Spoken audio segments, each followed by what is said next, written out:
My kids were, a few years ago, they came home and they were reading The Jungle by Upton Sinclair. Are people familiar with that book? You know, it's just right down the street, the meatpacking, and you realize, like, at the turn of the last century, cities were awful places to live, right? All you got to do is read Dickens. They were pretty representative of the Hobbesian notion of you know, nasty, brutish, and short, right? And somehow we were able to create what we have today, right? So in cities, there is a history of cities innovating, of adapting to their environments and changing the way they operate to make life better for people. And we saw that before. And I think a lot of people would argue today we're sort of at that same inflection point. The economy has fundamentally changed, whether you call it the fourth industrial revolution or whatever you may want to call it. We've moved away from a purely industrial to a more digital, more global economy, and with that is coming a lot of challenges.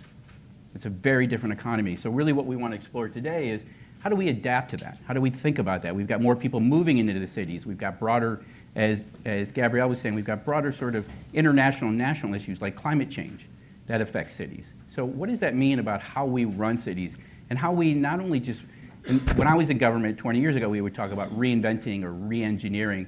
This is really about reimagining and reimagining what a city might be and how it may function. So what I'm going to ask is for each of our panelists to just quickly introduce themselves. It's always better for them to introduce them than me read some boring thing about them. And talk for 4 or 5 minutes, some of the stuff you're up to, what does it look like from your perspective on the ground as you're thinking about innovative cities? Sure. David?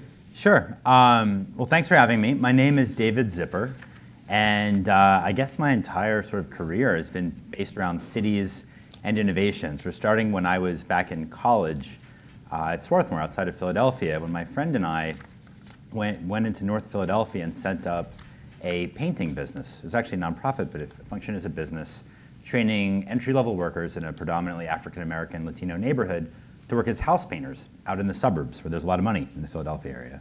And in that way give them sort of transferable skills, bring money from the suburbs into the city, so forth and so on. And that really got me hooked on ways of thinking about how cities change and also thinking about creative, innovative solutions to improve quality of life for urban residents.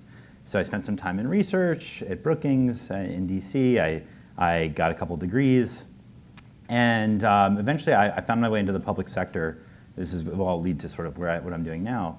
Working in the Bloomberg administration, launching a new program that would basically train entry-level workers in businesses for more highly paid, better skilled jobs through a matching grant program. And eventually came down to Washington, DC, where I live now, overseeing all economic development strategy and business development for 2 mayors there, where economic diversification has been a big priority in Washington, DC, thinking about how the tech sector in particular could grow, and that was a big focus of mine. So out of curiosity, anybody here heard of a startup hub called 1776 in DC? It's like a third of the crowd. That's pretty cool. So I was the first person ever pitched the idea of 1776 when I was in the mayor's office, because the 2 co-founders said, wouldn't it be amazing if there was a startup hub in Washington that could help entrepreneurs in life-critical sectors, smart cities, transportation, education, and health, to be able to innovate and scale, leveraging all the knowledge in the Washington area about how to navigate policy and regulation and whatnot. Thought that was great. I got the city to support it. And 6 months later, when it took off, I myself joined. I led all of smart cities and transportation work there for several years. And I just left a few months ago, actually. And that's where I really realized, and this is the point I wanted to sort of make up front and leave folks with, is I realized there were so many, I kept having the same conversation, I realized, after a couple of years there. There were so many startups that would ask where to launch, and on their menu of these were startups doing transportation work or recycling work or public safety work, and they would say, we could go anywhere. Like, we could go to San Francisco, New York, Boston, or Seattle, or DC. Which of these should we launch in? It's in Chicago too. It's always, and then I had to talk to another startup. The same conversation. Should we do it in San Francisco, or Boston, or Seattle, or Chicago, or DC? It was the same damn cities. And it was very rare that they would extend beyond that to like metro areas number, say, 10 through 100 in this country, like Phoenix and Tulsa and Memphis and all these places where, millions of Americans live. And then I would have, similar, because I was doing a lot of work with mayors, I'd have similar conversations with with the mayors of Raleigh or Kalamazoo who'd say, this is so cool. How do I get a piece of this magic? Should I just like set up a little office in San Francisco and compete for the startups? Or they'd say, oh great, I'm just going to create a really cool co-working space with uncomfortable Scandinavian furniture, and then magically jobs will show up, right? Or, and this was always my favorite one, so I've got it all figured out. I'm going to South by Southwest, and the magic will follow, right? And I would just be like, ugh, this is just not how it all works. There's tangible things that you can do, in my view, as a city to embrace startups, to find ways that they can scale in your city, create jobs, but also improve quality of life. And that's what led me to do a lot of work here in the Midwest, in Akron, Ohio, where I'm working closely with the mayor there as a sort of senior advisor for innovation, creating an open innovation hub and thinking about ways that you can do this kind of a work outside of those 6, what I call unicorn cities, that seem to dominate the conversation. To me, there's a huge need for all of us who care about these issues of technology and civic innovation to figure out how we can make a difference in, again, those metro areas 11 through 100 or even 200. But thank you. Stephanie? Hi, my name is Stephanie Wade, and I work at Bloomberg Philanthropies, so we have some relationship there between Mayor Bloomberg. The foundation is Mayor Bloomberg's giving arm. He believes in making as many lives longer and better as possible around the world. And as a part of a larger program, I manage the Innovation Teams program. I've been there about a year. I have a crazy history, which will probably come out in conversation to pull from. But in this role, Mayor Bloomberg also believes in the power of cities, much to the fact that he was a very wealthy man and successful and didn't have to become mayor of New York, which is a not easy job, and he did that for 3 terms successfully. He believes that the seat of where we all experience our lives and the quality of our life is in the city that we're living in, and the majority of people in the U.S. now live in a city, and that number is continuing to grow, not only in the U.S. but around the world. And with this growth of cities, this is where the interaction between government is, right? Your garbage pickup, your ability to function in the city, regulations of all kinds that interact with the people who live here in different ways. He believes that they're also, while this is where we experience government, cities also have the most challenge in delivering those services. They're the most cash-strapped. And so Mayor Bloomberg believes that if we can infuse strategic resources into the areas in which cities need a lot of help, is maybe a bit more risky. Challenges that people aren't willing or able to take on, let's invest that seed capital, that seed inflection of support in ways that can yield a lot of great outcomes in the background. That's where he wants to, that's his vision for helping improve lives around the world.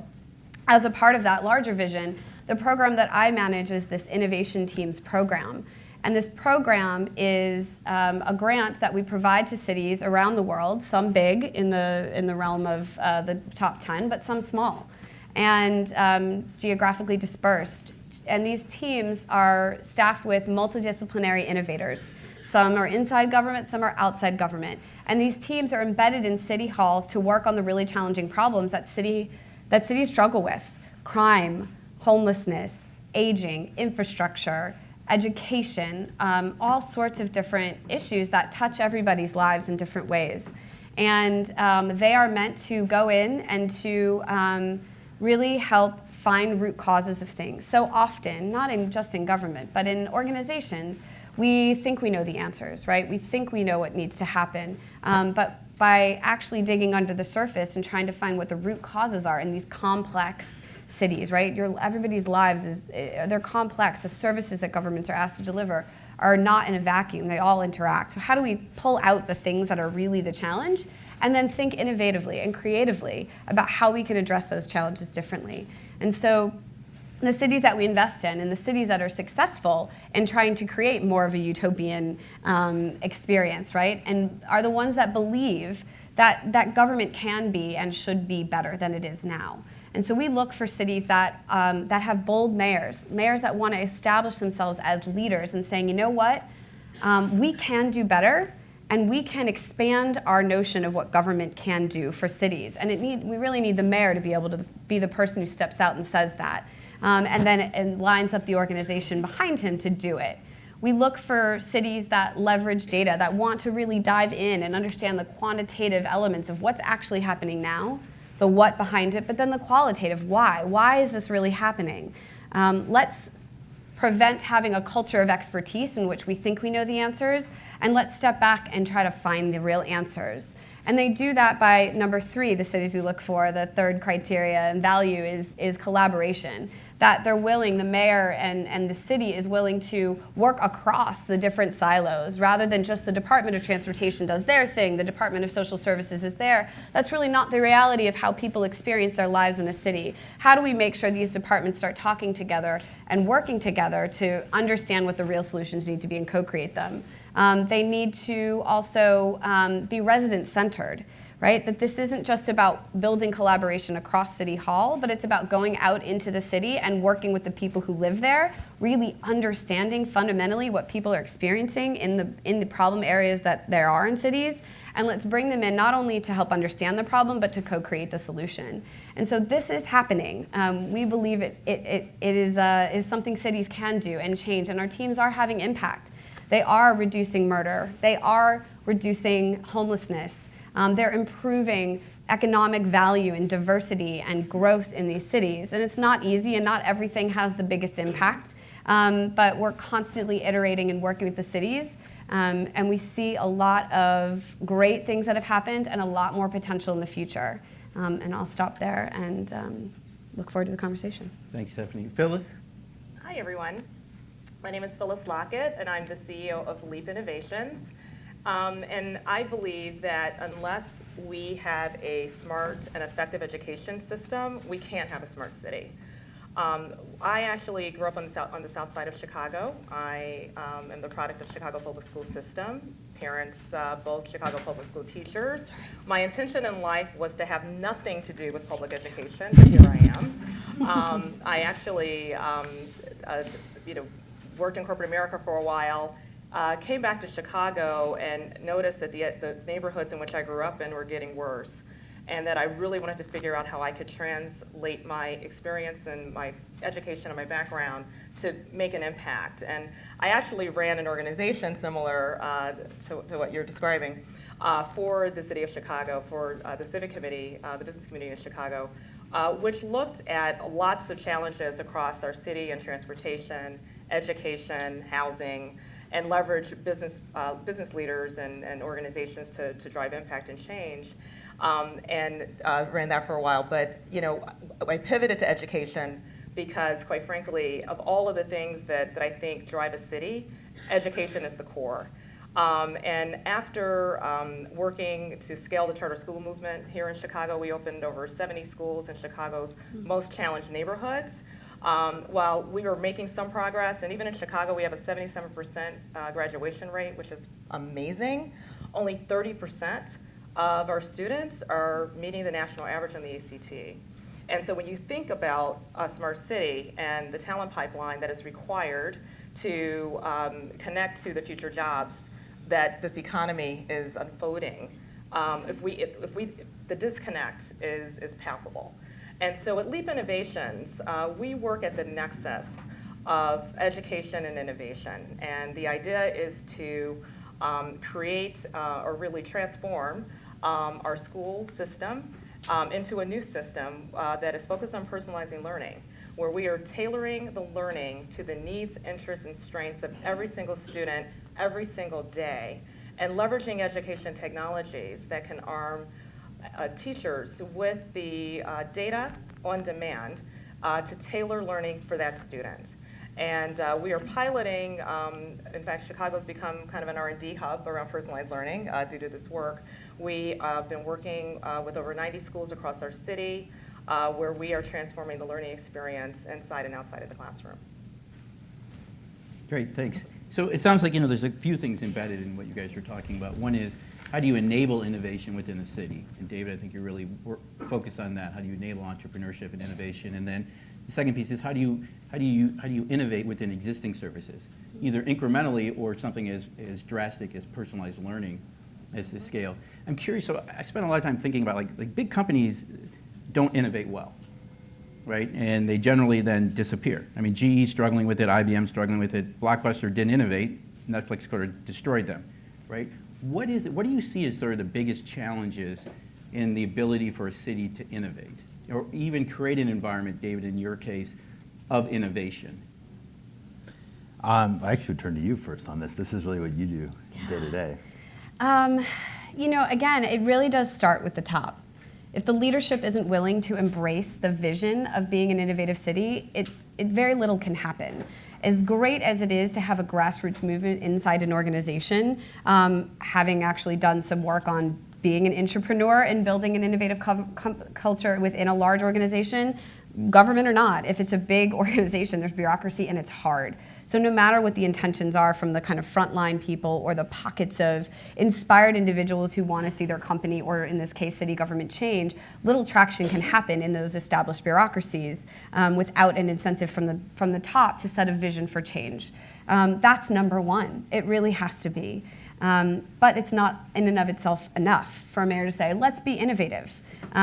Because if there's no arms and traction and vision for how you're going to implement that, nothing will happen on top of that vision, right? It becomes words that land without sound. And you need to have, we believe, a combination of this leadership top-down and an internalized team of people who actually can help bring a different way of thinking, right? We all have our little neural pathways, and we all we have things that make it, we defaults, right? Things that are easy for us to kind of go to and how we solve a problem, how we operate.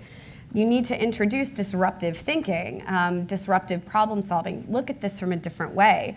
And to bring that into an organization and to model it and to teach people, this is how you can think differently. And so that's what our innovation teams do. They come in not only to help solve the problems and to break down those silos, right, and to do it in a collaborative manner that is different from the way that city governments typically do, but it's also about a culture change. It's about helping people feel that this type of change, which is a scary four-letter word in any organization, that it's not so scary, that this is something, especially in an established organization where you've been rewarded for doing something really well for a long time, that it's okay to change, right? And here we're gonna make it a soft entry point for you to get in, see what this looks like, a different way of solving problems, and very often we see that they're inspired and can actually continue to grow and do their job better.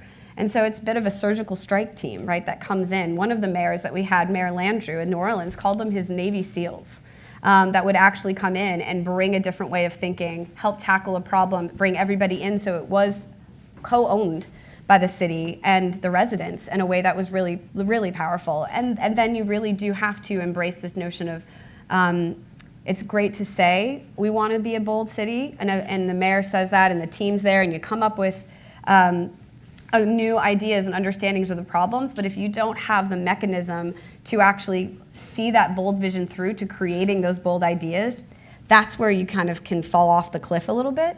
It's staying committed to actually testing, learning, and adapting really different ways of cities delivering services, which is something else our teams help them through.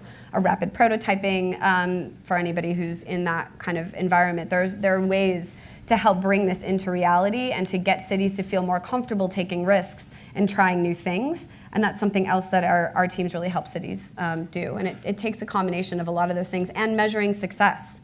It's not enough to just bring a new program into the world or try a new thing. If you can't tell a story back to City Hall and back, more importantly, to the public about why this is better and how this is changing lives, then maybe you didn't quite do your job well. And it's really this thread through these different elements that we think can really drive home innovation and have an impact that is short and long term. I'll offer a somewhat, maybe a bit of a different perspective in a couple different ways. One is, I think we want to be careful about assuming that only city government can make a city innovative. Mm-hmm. I think there's lots of ways. If the goal is to improve quality of life through new ways of doing things for residents in a city, don't neglect the private sector in terms of what they can do. For example, just one really quick, simple example. Like there's lots of new transportation modes out there now, right? Bike share, ride hailing. Various iterations of it. I think does Chicago have Chariot now? I thought it might. No, not yet. San Francisco only. Okay, I think you're up next. But you know, for example, you know, there's a company called Transit Screen that puts like little screens in the lobbies of apartment buildings and office buildings, so that in real time you can say as you walk out, oh, okay, so the bike, there's no Divvy bike over here, but there's one if I go 2 blocks to the right. Uber is surging 2.3, and you know the next Blue Line train is coming in 3 minutes if I go forward 3 blocks. But that's actually nudging people away from single occupancy vehicles in a powerful way. And it's a way that actually the private sector could do all on its own, maybe with a nudge from the government, but you don't really need the government there to improve city lives. The other point I just want to make, and this is, I've had this discussion a lot about about the idea of innovation within city government. And again, I was within several different administrations. You know, there's actually a danger of having an innovation arm, I would argue, like a chief innovation officer, which many cities do. Because keep in mind, like, just how many of you have worked in city government before? A few, I'd say maybe 10%. But I think this will resonate intuitively. You know, city governments are huge, and you have a lot of staff who are used to doing things in particular ways. It's not easy to change. And there is an argument. I'm sorry. Yeah, there we go. There is that in certain situations, certainly not in the example you cited in New Orleans, but where you have a city that says, let's imagine this. You have a mayor who says, ugh, I've got to do something on innovation. I don't want to do the heavy lifting of getting people to change their mentality when you're on the front line actually doing the work. So I'm going to create a chief innovation officer, a CIO, put that person right over here with the dotted line to this important budget director, whatever, and now I've done innovation. That person has no budget necessarily. They may have no staff. They have a great title, but they have no real power to do anything. And you actually could almost, in that situation, you could almost argue I think you could argue that the city's less likely to do serious innovation because now they're sort of like a Band-Aid over what is a real need to think about creative ways of doing things differently and pushing forward. There's a city that I've worked with closely and know well that actually went through that exact situation, and I would argue is today less innovative in how it operates than it was before it had its first chief innovation officer. So I met, Yeah. Jump in on this Yeah. one, because I mean, in the education, it's a very... we talk a lot about this. Yeah. And Sonny and I met each other when we both worked for the city of Chicago. I think I lasted for 11 months. I lasted for 23. Yeah, So, so not yeah. You know, so yes, the mayor does have to have a vision, but you know, government, I don't think on its own can innovate. You have to have private partnerships that are free from just the day-to-day challenges and the political pressure that is very real facing government that locks down innovation on so many ways. And so the way, you know, LEAP operates, we are work in partnership with the school district, but outside of it. And as a result, we have been able to partner with traditional school models, archdiocese schools, charter schools, all working together. Nobody's arguing over what kind of school you are, what about the union, around innovation. We are piloting what we call new personalized learning practices, helping educators redesign their classrooms to tailor learning around each student every single day. And we are sourcing education technology solutions from all over the world to come to Chicago to pilot and to research what works. And the freedom and the ability to do that, we could not have done that within the construct of the Chicago public school system that is fighting day to day on budget, on real critical issues that are facing the city. It's just really difficult. And as a result of that, the city, the head of our school system just created a department for personalized learning. They are learning from us. We're kind of on the leading edge, helping to pave the way around what innovation and what the future of schools looks like. And then the city is now in a position to take some of those solutions and start to scale them. And that's so interesting. And certainly there are times in which it might be easier to innovate outside government. The work going on in the private sector in cities is absolutely crucial to creating a desirable city, a city that is livable and happy, and one that the city government can actually leverage to attract opportunities to help change from inside a government as well. And there's a lot of benefit to public-private sector partnerships, some of which our cities and innovation teams are exploring. And then there's times where You just need to go, especially in education. That is one of the hardest things to change from within city government, I think, and definitely amazing results. I will challenge, though, the fact that you can't innovate in a city, a government alone. It's absolutely fundamentally untrue. Our cities have been able to do so much within the construct of and that's what our innovation teams are meant to do. They're saying, hey, this is this problem we haven't fixed. Here's a way for us to figure out how to reframe what it is, and here's all the work that we can do underneath. Tel Aviv has been able to actually change the cost of living and give a ton of money back to middle-income families without interacting with getting private sector influences. Here's the things that we can just do that are fundamentally government services that we can do better. Mobile has been able to revitalize a massive challenge they've had around blighted infrastructure using the innovation team and leveraging city resources, but internally within government, they were able to make massive amount of change that had dramatic impact on property values all over the city. Those are two examples, and there's so many more. So I think it's really about a combination, right? There needs to be someone taking on the hard thing, which is, oh my gosh, it's hard to change in a city. It's hard to change the culture of government. That's exactly why we need to be doing it. And to do it, not that it's just one single person on high saying, oh, I'm the innovation person, because I agree that doesn't work.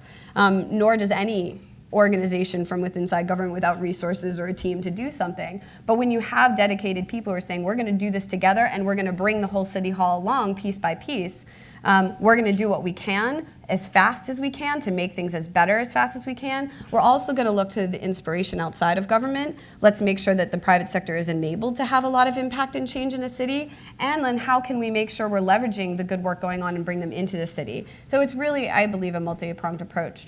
Yeah, and I think I'm sorry, go ahead, Phyllis. I was just going to say, I think the importance of public-private partnerships, I think in Chicago in particular, because I've been around in the civic scene for so long, across multiple hats, that just the nature of turnover with our political leadership almost requires that you have independent bodies or private institutions, nonprofit organizations that are going to be sustainable and around for the long haul, in conjunction with what you're talking about, I think is what can make some of those changes sustainable. Absolutely. And can I just make one point about what I'd say a risk of innovation, which is a very trendy term that can mean a lot of different things to very many people. So many people in this crowd, I'm assuming you're all interested in cities, you're going to know that the New York City subway system has had better days. It's not in good shape, right? So, and it actually went offline, certain lines did earlier this year because of huge problems with maintenance. So before that happened, by just a few months, the governor of New York, who actually controls MTA, which is or has more power than the mayor does to control it, it's the subway system there, he did a big announcement about innovation coming to the subway system, because now for the first time there would be little flash charging stations or ports in some of the subway stations. Like, this is a big deal. Like, we are moving into the 21st century with the New York City subway station. So now imagine you're a New Yorker, like, not able to commute because the fundamental issues of the system, whether it's funding or operations or whatever, means the whole thing isn't working, but you've got the governor up there congratulating himself for now allowing you to charge your phone when you're waiting for a train. Like, that's not innovation that really matters to people's lives. So we have to be careful that we don't pick the easy win and call that innovation while ignoring the fundamental stuff that has to get fixed. Yeah, so I mean, I think what's interesting amongst a number of things is having had that title of Chief Innovation Officer, which was useless, thank you. Sorry. In a big I'm company. just trying to be No, honest. it's fine. No. It's not you. It's the role. It's not you. And without having a budget and doing the same thing. But it was in a big company. It was in a Fortune 75 company. Same sort of idea. The themes are the same, right? And so if the topic is, can cities work like a startup or act like a startup? Yeah, you need bold leadership. You need somebody who's going to be willing to challenge conventional norms. Two is you need some way to actually think about the problem differently, to ideate differently. What are we really talking about? There's a great innovation professor, Clay Christensen, out of Harvard Business School, and he talks about, what job are you trying to do for somebody? That's what you have to be asking, right? So it wasn't, I'm giving you a DVD in my store. It's actually, I wanted to have that content when I wanted it, where I wanted it, on whatever device I wanted it. So you need people in releasing that idea And then I think it's all about the execution piece, because there's a lot of startups that don't make it. So then the question becomes, it's easy to act like a startup, it's hard to become a successful startup. So I really want to push a little bit on like getting to scale. And how do you sort of do this in a way, whether you're inside or outside or a combination? You know, how do you set it up that it doesn't feel like there's a conflict? I mean, so many times, remember we were trying to set up Ideas Week last year, and we're looking for what's going on cool in education. Go to the TED Talks. There's no limits on great pilots and programs of innovative education. The question is, how do we get it to scale? How do we get it that it's not just a handful of kids, it's all the kids? So how do you think about that, Phyllis, as you're thinking now in terms of you set up some pilots, you're working with Chicago Public Schools, but how do we let all kids benefit from this, not just a handful? Yeah, that is the silver bullet, right? So we're thinking about this in a few ways. That again, the idea is that there is no one answer or no one right way, and so the idea is we're codifying our research. We have developed tools where it's helping teachers measure their practice in personalized learning, as well as tools to help other networks across the country that we've been working with through the Gates Foundation around how to measure the effectiveness of education technology tools in classrooms. And we have organizations across 11 states using our tools. That's a start.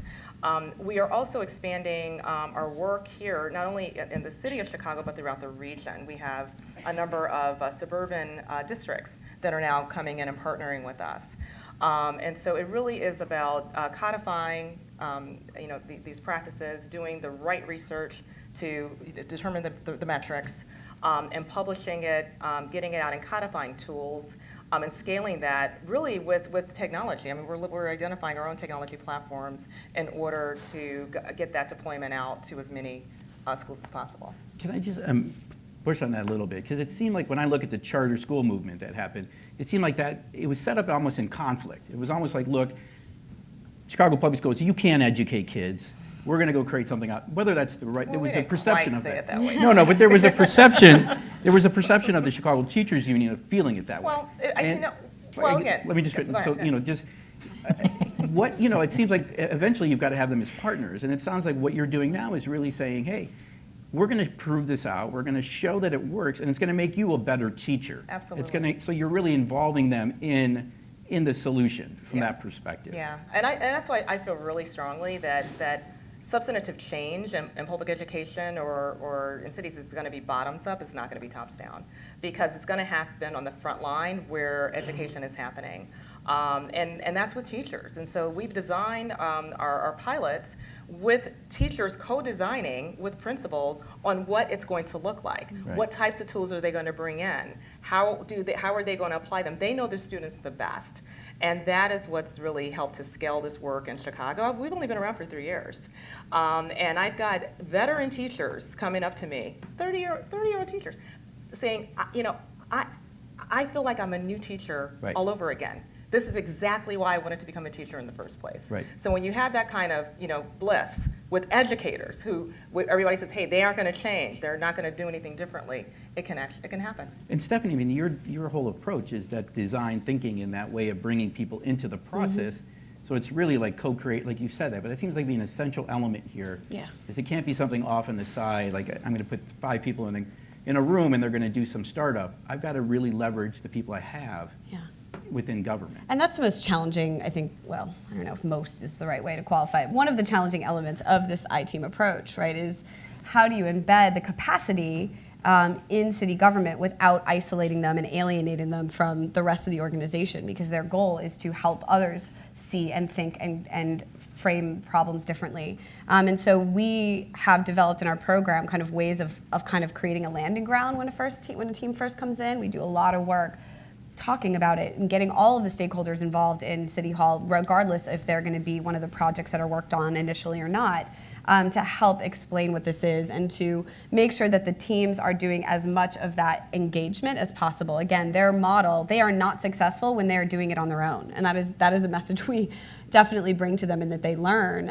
It is about engaging as many people as possible. Not only is it good from a buy-in perspective, it also helps improve the outcomes, because the more ideas that are coming in, the diverse perspectives, the better chance you have at really getting to something that works in an impactful way. It also builds this culture of innovation, right? They learn through this action-based learning. Bring them into the project. Don't necessarily hand them a flyer and say, oh, here's a design thinking approach or a way to think about agile development, or all the different ways that tools that we have to innovate. It's about just come into this project and do it with us. We want your expertise, we want your input, and through this, you're actually going to also learn our expertise and our way of thinking and approaching problem solving in a way that can disperse through an organization and scale. But it's not easy. David? Honestly, listening to this, the title is right, like, can a city think like a startup, right? So you triggered some thought along those lines for me. I worked with a lot of startups when I was at 1776, and there's the lean startup methodology that I'm guessing a lot of you are going to be very familiar with, which I'll just walk through super, super fast, and then try to apply it to city solutions, because it's really freaking hard. But with a startup, you have a new product, you want to pilot it, right? Try it out, and you try it in a really limited way. Not everything's going to be perfect, but you get feedback, you evaluate, and that if it fails, you just kill it right away, no big deal. And if it does well, great. Now we can scale. We have the evidence that it works. We'll scale it. And if we need to go get money to do that, that's fine. That's what investors are there for. And now you scale and you have hopefully a successful product. It's never that easy, for the record, but that's the idea. Now apply that with a new program that a city government wants to launch. So first of all, you've got to get some sort of allocated funding up front. And you're probably going to have to go to city council to get approval for it. They're not going to want to hear like, oh, this may or may not work, and we'll find out. Also, by the way, if it fails, whoever was running it, the mayor probably, is going to have a lot of egg on the face, because cities are by nature risk averse. There's not a lot of understanding about taking risk, which some people are trying to work on. I think they should, but that's a huge problem. But also, let's say the pilot, you actually get the council to agree, like, yeah, we're going to fund it, we're going to try it. Let's say that pilot works. Where is the money going to come from to scale it? Because you're not going to have a lot of success if you're going to go to agencies, or again, to the legislative branch of government, and say, hey, why don't you put aside all this money just in case this pilot works? And by the way, we're talking like a year-long cycle between when you put together a budget request and when the budget actually gets approved and you can release the money. So there's the whole idea of like a lean startup approach, which I'm guessing many of you are familiar with, just doesn't lend itself well to trying new programs. I think there's more success, and I bet you've had a lot of success in this way, when you're actually trying to improve internal processes that don't necessarily require new outlays of money. Not really? Actually, no. I would agree. I would disagree with that as well, because we're doing that exact approach in our pilots in schools. It's an 18-month program. It is working with 4 to 6 classrooms at a time. Again, design thinking, redesign how to create a personalized learning experience for every single student every day. Partnering with an education technology solution, a company, to then pilot these practices as well as these technologies in classrooms, and using data to understand what works, giving feedback to companies so companies can be smarter at developing effective solutions that meets the needs of students and educators. And students have the opportunity to use adaptive learning tools and have a tailored experience every day. And so the trial and error of that in a safe space, you have to create a safe space, but it can be done in the construct of government. Well, if it scales, who be paying for the money to scale it? But that's the point. The point around this is understanding how to do it in a sustainable way. And and again, the hypotheses around innovation is that there should be some realizable efficiencies, or certainly some level of sustainability. And we just did a study with our whole school personalized learning program called Breakthrough Schools, where we stress test the implementations and realize that these school models are more durable in the face of financial crisis. So, go ahead. No, I mean, it sounds like, again, going back to the theme, Can we act like a startup? Yes, we can. And there's multiple ways we can do that. We need to have leaders. We need to have probably independent funding to some degree, because it's money at risk. I think that's really important. Taxpayers aren't going to want to see something fail. So you're independently funded. You're independently funded. Those are a big part But of the things that our teams implement is not funded by us. right. Right, but initially you're funded by yourself, right? Only the staff. Just the staff, right? Yes. So you're bringing that they in. have So to you have prove some their level- worth, and there is investment. It's not as fast sometimes as it can happen in a VC world of like, yeah, can I have that? Yeah, great. Right, and then But you need to bring the independent thinking, the ideation, the ability to pilot, and it's very rigorous. I mean, you're doing a scientific method here regarding research and outcomes to make sure you can prove it's effective before you try to scale. But going back to David's point, I mean, just, the reason a lot of times big companies are at a disadvantage as they're innovating is in order to scale, they need to get more, if I'm a startup, I can go to the capital markets and get funding. I'm going to go to the next VC or private equity and they're going to fund me. If I'm in a company, I don't have that same, so I have to take money from another bucket to help me scale something. And it's really hard to find what I'm not going to do in order to do something new. So I think that's part of where you're going. And how do you think about that? Let's just use the education context. So Forrest Claypool is like, great, I think personalized learning is important. What does that look like if it's like, great, now we want to transition to that across? How might we think of it? And it doesn't have to be, it doesn't have to, we want to be creative and innovative here. It may not be coming just straight from government. Maybe we need different ways to think about this.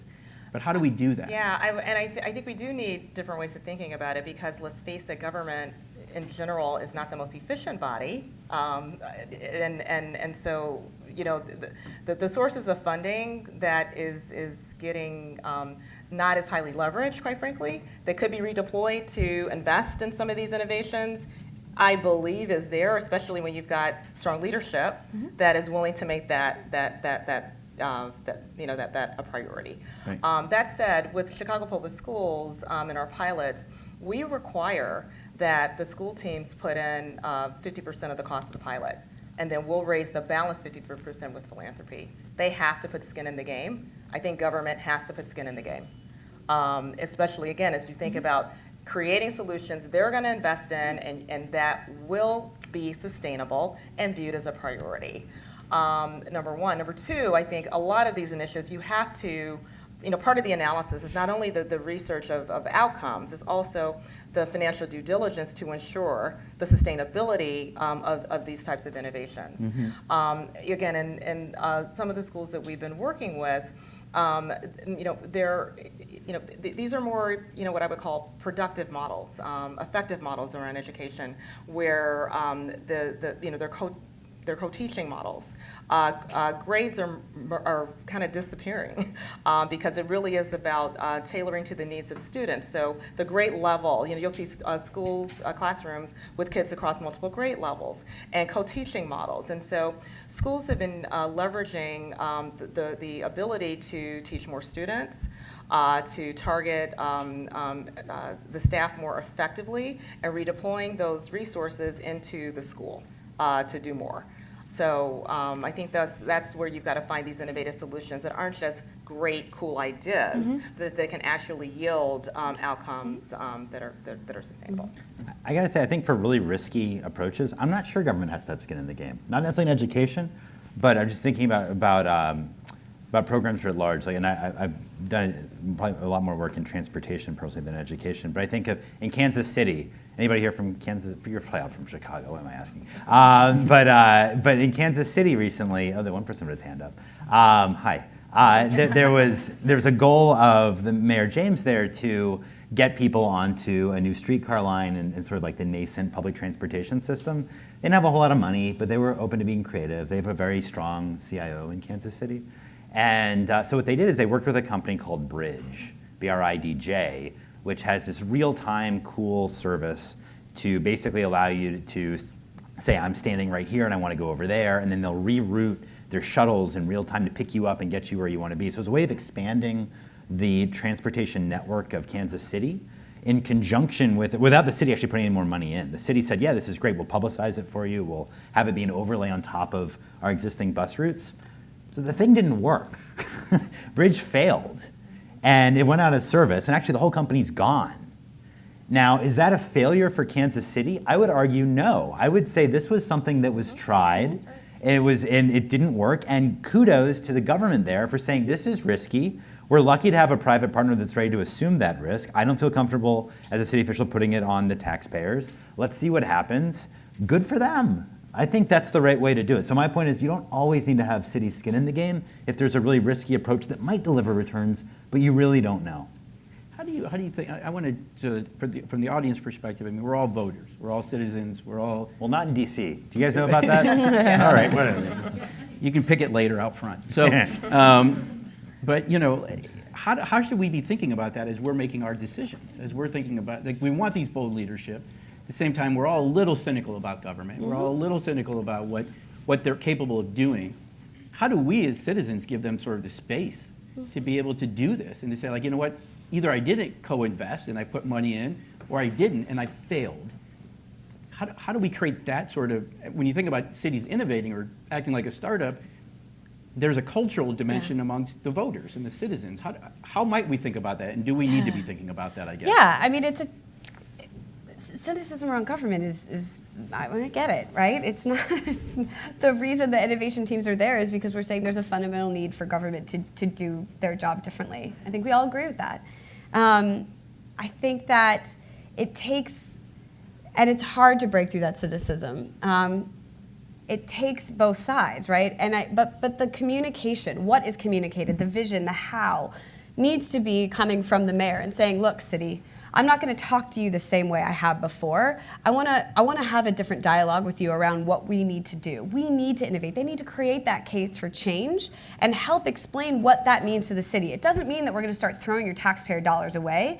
It means we're actually going to start prototyping and learning from things before we invest in it. We're going to reduce risk by innovating. We're going to reduce risk through prototyping and by looking at, and maybe there are times where we can just say, hey, there's this great thing going on in the private sector.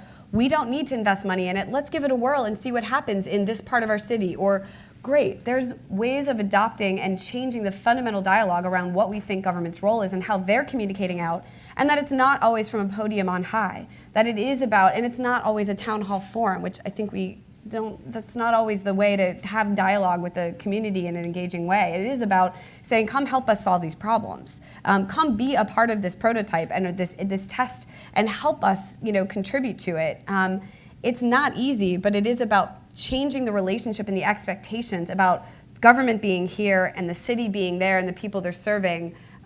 Is something that we are up here on a bully pulpit talking to. And I think that needs to change. That notion of interaction needs to change. Can I build on Stephanie's point? Because I think every city should have an innovation fund and a public-private partnership with the private sector and nonprofit sector to do this type of prototyping and investing. And this is taxpayer.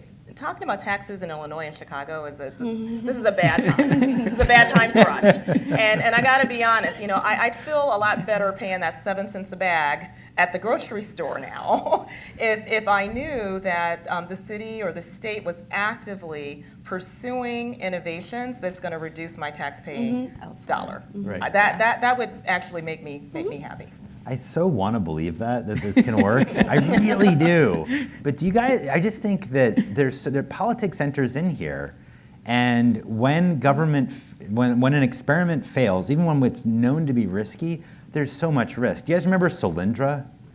That scandal that, Obama got attacked for because the Department of Energy funded a bunch of clean energy companies with risky dollars, but it was known to be such as part of the stimulus package when he first came into office. Solyndra went belly up. There were loans that weren't repaid to the government, and Romney tried to run on it and really beat up Obama quite a bit over it.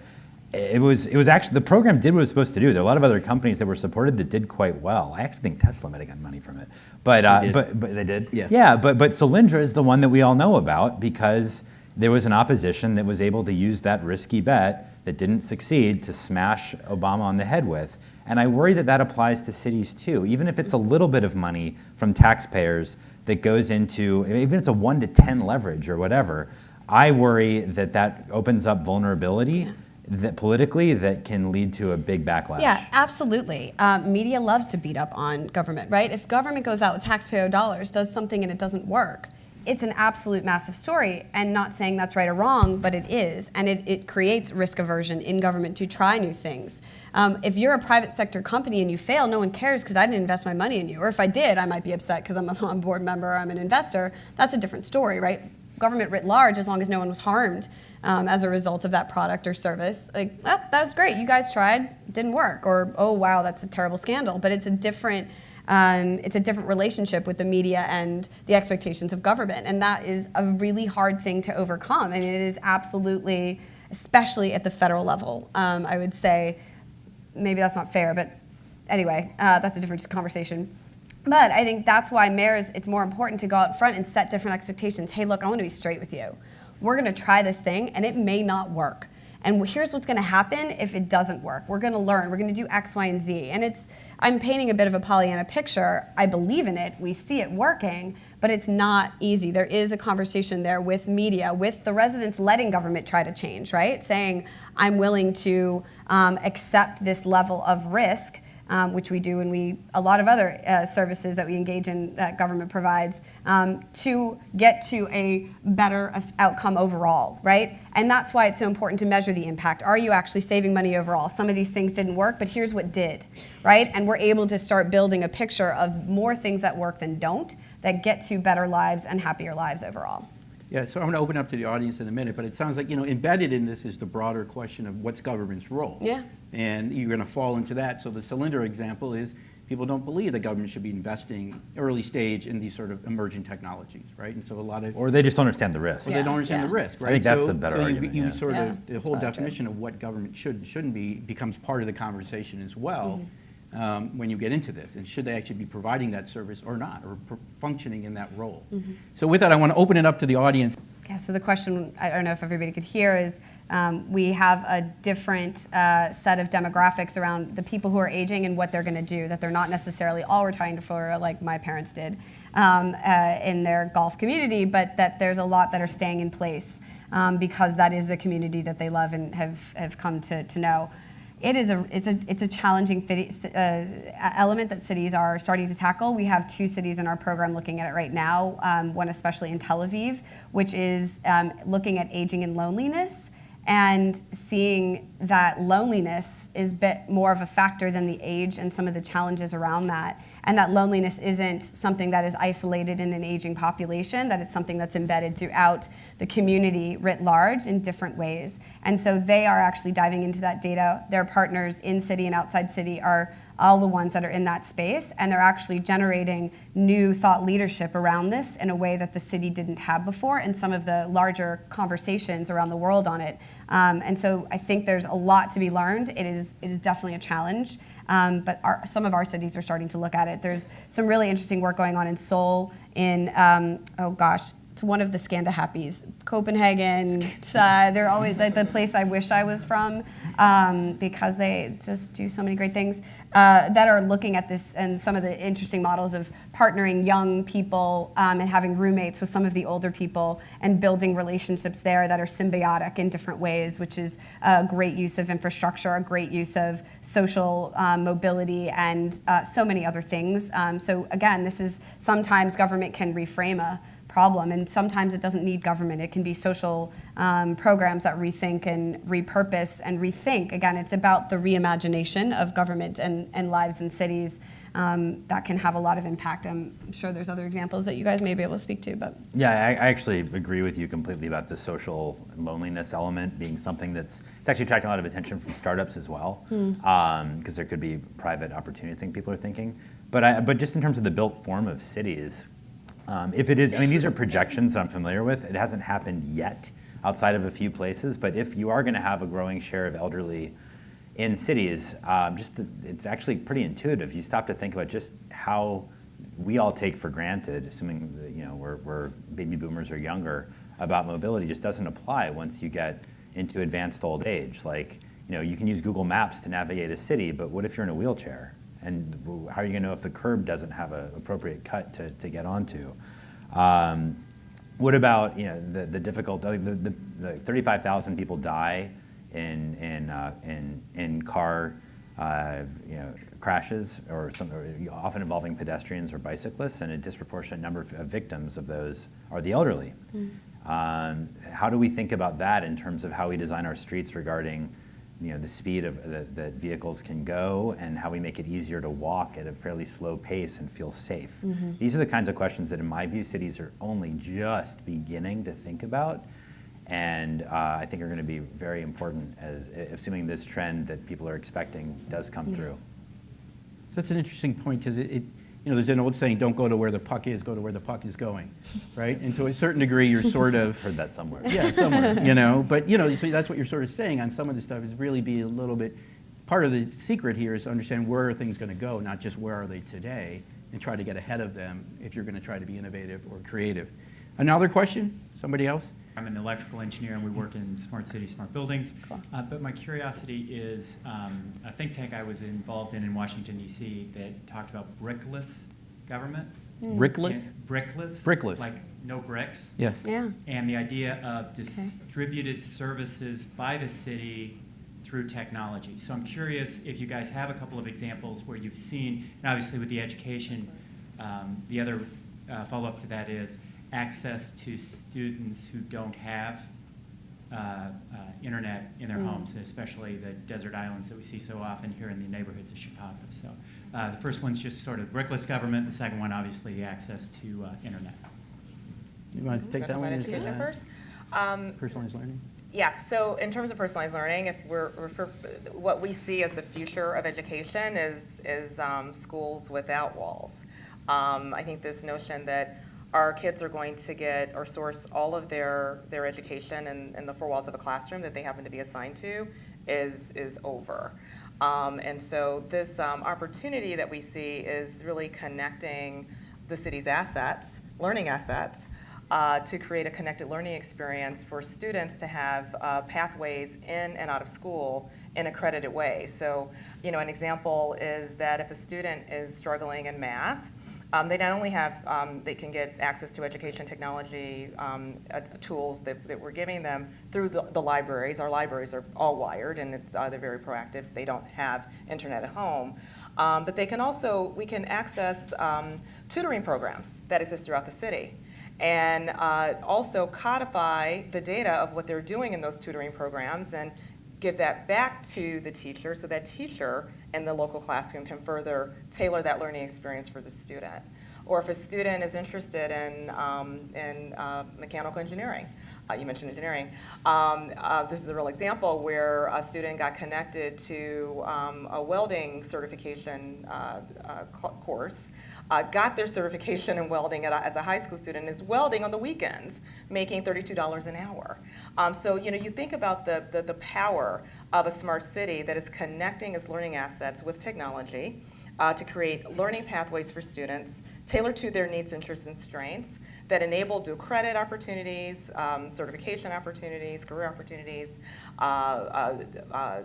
remediation opportunities, and the like, is incredibly powerful. And I think Chicago is in a very, very unique place to do just that. We have all of the assets across the Thrive Network, across the Mayor's Office, Chicago Cities of Learning, across all of this work that we're doing in personalized learning to really connect these opportunities so that learning really is ubiquitous. It's not anchored in the four walls of what we think of as a school building. David or Stephanie, anything on that? Yeah, I'm happy, just really briefly to the question about brickless services. It's kind of intuitive that there's appeal to this. Does anyone really enjoy going down to the regulatory agency to stand in 4 different lines to get your business registered, or the DMV trip? No one enjoys this. So if that can be done online, that's great. But I would say that you already addressed what I see as the biggest question mark as we go down this route, which is happening, is are we ensuring that everyone really does have access to fast internet speeds that allows them to do this? And right now, there's actually huge issues that I encourage folks here who care about this to follow, where you have, and I'm sorry if I'm slapping the face of a sponsor of this lovely festival, but the incumbent telecom companies have really not provided fast internet service equally in lower income minority areas as in other areas of cities. And frankly, they are using cities writ large as profit centers, particular profit centers based, and then because it's so much easier if you live in a condo building to give you internet service compared to someone who's in their own house in a more rural or suburban area, but you're probably paying the same rate. And there's all kinds of rules that these companies have, the Comcast and the Verizons, whatnot, that preclude community mesh networks and other types of community Wi-Fi that could make internet access more affordable. It's a huge problem, and I would love to see there being a lot more attention on it. Like if you start comparing the US and our cities with access to broadband to European cities in particular, it's pretty embarrassing. So that's an interesting point with regard to what's the infrastructure that government needs to provide in this new economy, right? I mean, 100 years ago, we built out the electrical grid, right? And the electrical grid is available to everybody. Because we said, like, that's an essential part of you being a good citizen and being able to participate. And so the question, are there other things beyond broadband, or other things that we need to be thinking about that people need access to in order to get to these places like a brickless world? Is anybody doing something innovative on gentrification? Because as cities become, or neighborhoods become more desirable, they become more expensive and push a lot of existing residents out. Thanks. Absolutely, good question. LA actually has done something around this, the LA team. It's expensive to live in LA. Not quite as bad as San Francisco, New York, but it's the prices in cities are escalating everywhere. And what they did was a program around rent stabilization and rent control. So there were a lot of city elements of LA that were, quote unquote, starting to gentrify, that were pushing, landlords were raising the rent to capitalize on that market, pushing people out who couldn't afford that into the suburbs or farther out from the city center. And so they actually did a lot of that was not always legal. The landlord, it was a rent-controlled or rent-stabilized environment. And so they did a campaign and passed legislation to help improve tenants' rights around those things. And it was not only was it a legislation, it was also a conversation with the community around embracing the diversity of the neighborhood and maintaining that people, this was their neighborhood and they have a right to stay and live in their neighborhood and their community who've been there for a long period of time. So LA did some work around this. We have some other housing cities, Boston, Minneapolis have looked at housing issues. There'll probably be some other ones in our newer portfolio of cities that tap into that as well. It's a challenge, but no one has addressed it hard, from a hard line perspective and said we're looking at gentrification directly yet. David, can you talk a little? I mean, you worked for 2 mayors in D.C. D.C. has changed dramatically in the last 25 years. I mean, it's not even recognizable with regard to quote-unquote gentrification. Yeah. How did the mayor or you think about that in terms of the growth? Yeah, this is a huge issue in Washington because of very fast changing demographics. The African American share of the population is declining, and the affluent white Asian population is growing. I have to say, when I listen to you offer some thoughts about innovative solutions to gentrification, I think back to my earlier point about pursuing the cute, like that USB port, versus the fundamental, like actually doing the hard work to fix the New York City subway system. And in my view, with gentrification, what that really is a function of is the rising cost of housing is a function of American cities that are most productive, the San Francisco's, LA, New York, Washington, Boston, so forth and so on, the inability to create enough housing. We're not building dense enough. We're not building enough housing to keep the price. Unlike Texas, Texas actually is way ahead of us who are happy in our blue states in terms of actually keeping housing affordable for people who want to move into the cities there. And what that is to me the fundamental issue. We do not build enough housing in these cities, which creates really expensive rents, really expensive housing prices, and then we end up with, unfortunately, I wish there was an alliance between some of the urbanist advocates and the lower income advocates in these neighborhoods, because when I see, it always made me sad in Washington, or I was just so frustrated in some ways when I would see advocates say, oh, we need to throw more money into affordable housing construction. You are never going to have enough money to provide affordable housing for everyone who needs it in Washington, D.C. And you won't do it in San Francisco, and you won't do it in Boston. The way you solve this problem is by increasing the housing supply. And that means really taking looking straight in the eye those who believe in NIMBYism and these height limits and saying, I'm sorry, it's not about you, it's about the future of our community and our city, and making sure that people can afford to live here. Yeah, and Boston is looking at it from that larger policy perspective. It's just a long-term impact that they haven't able to realize yet, but they have put in place a lot of different changes around the way they're building in the future that will do just that. Next question, I think back there, and then. Hello, my name is Jamil Thomas from Dunbar. I got a question for Ms. Lockett. So, how do you choose which schools you put your program in? Because we don't have that in Dunbar. We would like to have one. Now you do. You just chose Dunbar. That was a strategic question. Okay, what grade are you in? I'm a junior. You're a junior, awesome. Nice. All right, so you need to go tell your principal to, to look out for LEAP Innovations. We're actually going to be launching in high schools, or more fully in January. So, tell your principal to call me, Phyllis at leapinnovations.org, or you can send me an email. We'd love to talk to Dunbar. All right, thank you. Back there. What is the best way for people to kind of keep track of what cities are investing in, how they're doing it, kind of like Angel's List for governments? Does anything like that exist? It's a great idea. It's a great idea. I think that is the challenge, and that's why town halls don't work. That's why, how we have 0.7 seconds of attention on an article that we feed through on our phone. Like, how do we put government there and what's happening in a way that you want to track? Yeah, it's. I don't know that it does. It's a great idea. I'm going to tell our cities. Great idea. Right there in the middle. I'm actually preparing to run for city council here in Chicago. I'm glad some people still think that's a good idea. I absolutely do. Yeah, that was like a third of the crowd, I think. Exactly. You got a long way to go. Some other people moved away as I said that. I'm really optimistic about the city of Chicago and cities in general, and a part of that is founded on my studies of urban planning in Helsinki when I went to the university there. Helsinki, that's another place I want to be from, yeah. Yeah, no kidding. And they really imply design thinking quite often in their policy making in Helsinki. And my question for you experts here is, have you ever seen a successful model of municipal leaders implementing policy district by district or ward by ward like we may do here in Chicago? It's something I think about all the time. My parents owned a manufacturing company growing up, and we were very lean, and when we needed to adapt, we could. And I just think about the way our city moves so slowly at times. It's like, if we would just pilot things ward by ward, it would be interesting to see how that worked, but I don't want to be the first person to do that. So have you seen any other innovator. Have you seen any other municipal leaders do pilots like that, district by district or ward by ward? So that came up when I was working in the mayor's office in DC, this kind of an idea.